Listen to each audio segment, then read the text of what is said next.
Aravinda Sametha వీరరావుగా cinema 2018లో విడుదలై young tiger NTR career లోనే biggest hit గా ఈ సినిమా నిలిచింది. ఈ సినిమా తర్వాత mega power star Ram Charan తో కలిసి RRR అనే సినిమా చేశాడు. ఈ సినిమా వరల్డ్ వైడ్ గా భారీ బ్లాక్ బస్టర్ హిట్ ని అందుకుంది. ఎన్టీఆర్ కి పాన్ ఇండియా వైడ్ గా భారీ క్రేజ్ ని, భారీ ఫైన్ ఫాలోయింగ్ ని ఏర్పడింది.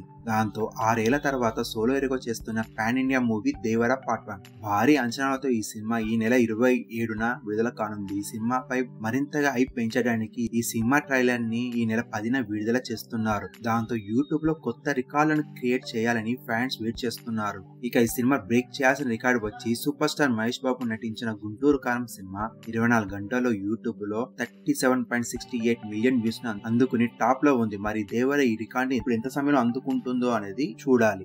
మరిన్ని లేటెస్ట్ న్యూస్ కోసం ఈ ఛానల్ సబ్స్క్రైబ్ చేసుకుని పక్కన బెల్ బటన్ యాక్టివేట్ చేసుకోండి.